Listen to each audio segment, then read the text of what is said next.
Hey guys, I'm just letting you know that I will be busy running special PAP tests for the next 3 days, so I'm going to have to record a lot of the content that I try to deliver to you.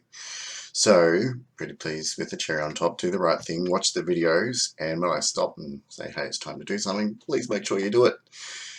So where are we at today? Well, last class we decided to look at simple utilitarianism. Simple utilitarianism is basically a system of ethics where you decide something is wrong or right based on the pleasure-pain ratio, but every type of pleasure and every type of pain has an equal weighting.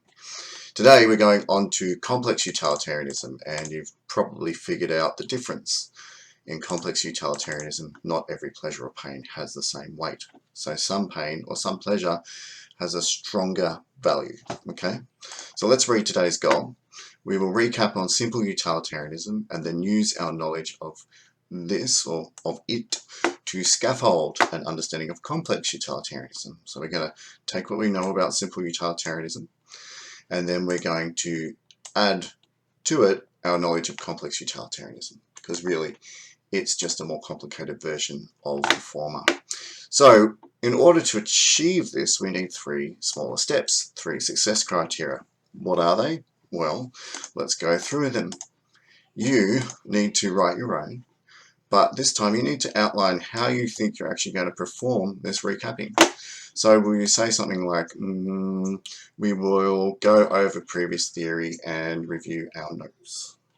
Then tell me here how you understand new key terms. How will you actually form new key terms? Will you take notes? Will you do non-linguistic representations of key concepts? Will you talk about these ideas with your next door neighbour? What are you going to do to achieve an understanding of new key terms? And then how are you going to interrelate these key terms to create an overall theory? So I'd like you to copy this table down and write out 3 success criteria based on the skill that corresponds to each success criteria. So obviously your first one will be about recapping, your second will be about understanding new key skills, and so on. Then with your own success criteria, could you pretty please with the cherry on top, score yourself out of 4 as to just as an indication to say this is how well I think I can do it. Could you do that for me? That would be great. Once you've scored yourself on your success criteria, could you please have a go at drawing 2 things that please you and then circling which one gives you the most pleasure, because it would be great to see throughout the little mini recording of the content, it would be great to see whether or not you have the same kind of understanding or belief about what is more pleasurable or what should be more pleasurable. Okay?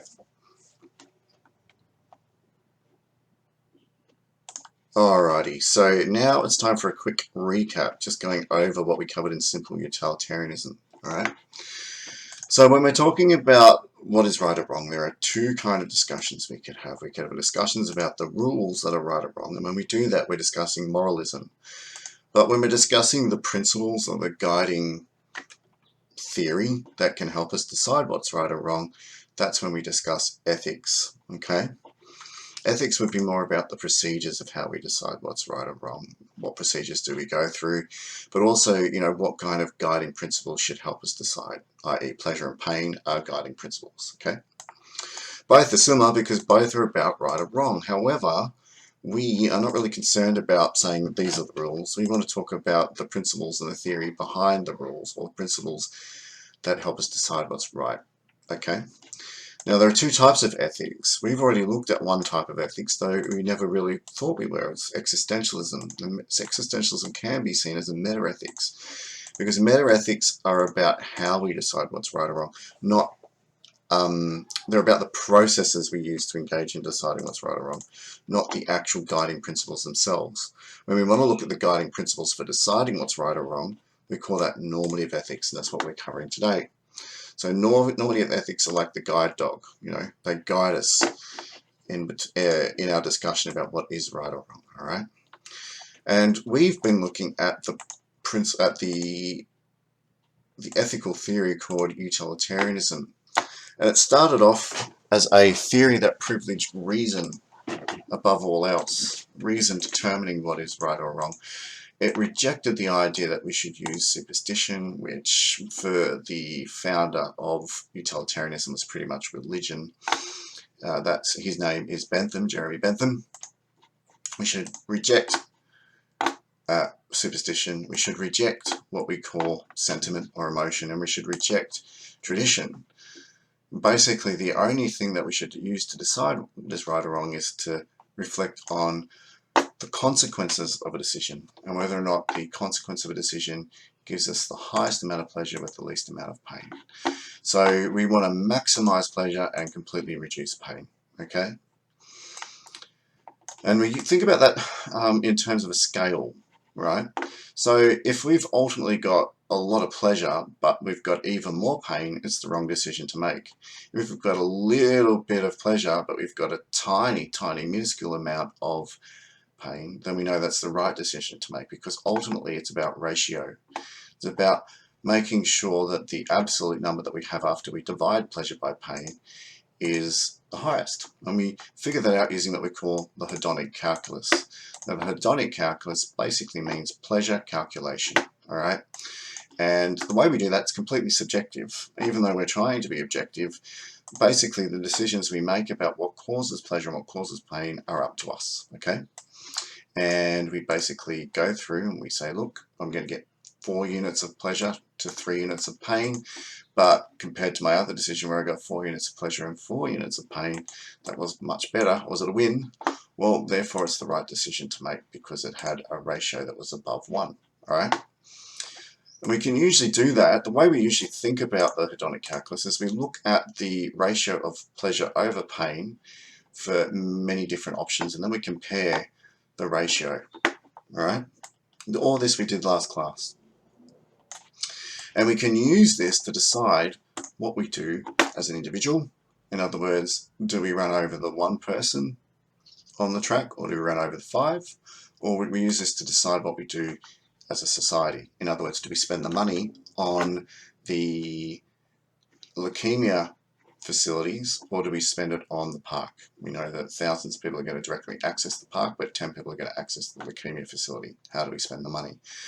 So now that's where we kind of finished, and we now need to look at this more complex form of utilitarianism, which we just touched on in the last class. But right now I want you to stop the video for about 2 seconds, and I just want you to have a talk about things that just occurred to you, some kind of random idea, random thought you had when we were going through the recap. Can you do that for me, please? All right, so as we mentioned before, complex utilitarianism performs a hedonic calculus. It does that, but it makes one key difference, and that key difference is that each pleasure has a different weighting depending on the type of pleasure it is. Now, this is the case because this guy here, J.S. Mills, was a big fan of Bentham's utilitarianism, but he noticed that the processes that were being used to decide what is right or wrong, especially for society, they just weren't what most people would agree with. They'd say, sure, directly, most people would benefit and have more pleasure from building the big park, but it still doesn't make it right. We would prefer that the money gets spent on the leukemia facility, okay? So Bentham thought, well, this is interesting. How do I save the logic of utilitarianism but allow it to agree with what society generally thinks is right or wrong, especially because I've proven that it can go crazy before. Can you pretty please, with the cherry on top, pause the video and take a note? So he came up with this idea of a hierarchy of values. You can see different people on the ladder moving up. There is a hierarchy of different pleasures and different pains. Take a note.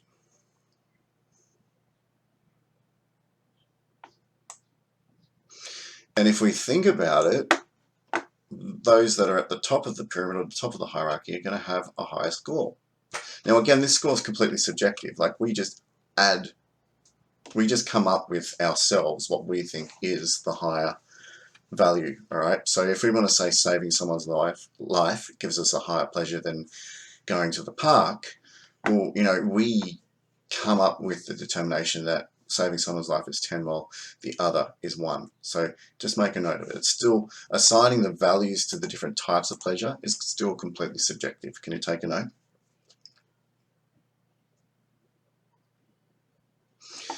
Alright, so different pleasures have different values, which can mean that there's a lot of difference. It's just a major amount of different kinds of pleasures that exist. We really need to think about them. So how do we make sense of how we value them? What's the guiding principle? Well, Mills made an assumption about human nature.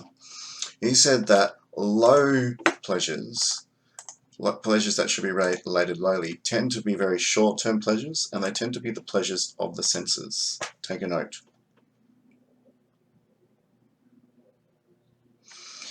Whereas higher pleasures are much more long-lasting. Now, he still was an atheist, but he thought from the point of view of mindfulness or appreciation of the universe, things that are spiritual, sublime, intellectual, and moral. These kind of pleasures get us closer to what it means to be a human being. And as a result, because we're closer to what it means to be a human being, and because they last longer and they have just a higher kind of reverence we have a higher reverence for them.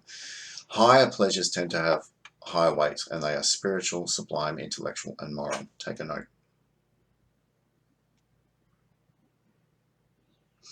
So now you can easily see why it would make sense from the point of complex utilitarianism to say that, okay, we spend the money on the leukemia facilities, because spending the money on the leukemia facilities will give everybody, the 1,000 people who are going to go to the park, 10 units of pleasure, because they know that they've done something which is much more moral and much more spiritual. They've looked after somebody else, which is much better than spending the money on going to the park, which will give them the lower, more base pleasures, which are quite sensual. All right. So what I would like you to do right now is to pause the video, and I would like you to write out 3 scenarios. They can be from movies, they can be from anywhere. 3 scenarios. And then from each scenario, outline 2 or 3 different possible choices. Then talk about the pleasures that are involved.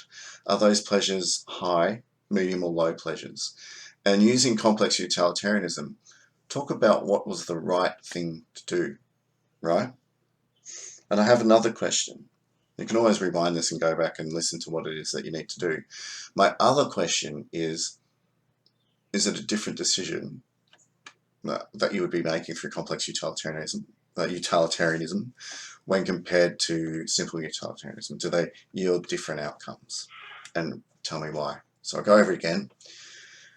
3 scenarios with at least 2 possible decisions for each. Outline the different types of pleasures. Talk about them as high, medium, or low types of pleasures. Give each other a weight, and then decide which choice was the right choice to make. And then think about whether or not that same decision would have been made under complex utilitarianism. No, sorry, under simple utilitarianism. And then come back to the video. Alright, so one thing that I do need to point out, and this is for our next video, is that utilitarianism is what we call consequentialist ethics. It's based on the idea that we decide whether or not an outcome is right or wrong based on the consequences. I need you to turn around to the person next to you when they get a chance and you get a chance and say, is this the best framework for discussing whether or not something's right or wrong? Okay? Right. Because some people have said, actually, no, right or wrong shouldn't be based on consequences. Right or wrong should be based on the action. Now, I'll give you an example. Let's say some mother was going to give birth to the most evil man in the universe, who was going to completely destroy all the earth, just wipe out the whole population. Would it be right to kill the mother? Because if you kill the mother, then the son isn't born. Well, from a consequential point of view, there's some cases to be made to say, okay, yeah, maybe, yeah. But from a deontological point of view, that's never okay, because the action of murder in and of itself is just never right. So turn around to the person next to you, have that discussion. Which ethical system do you think you would side with? a deontological point of view, where the actions decide what's right or wrong, or a consequentialist point of view, where it's about the consequences of what you do that decide whether or not it's right or wrong. And thank you for listening.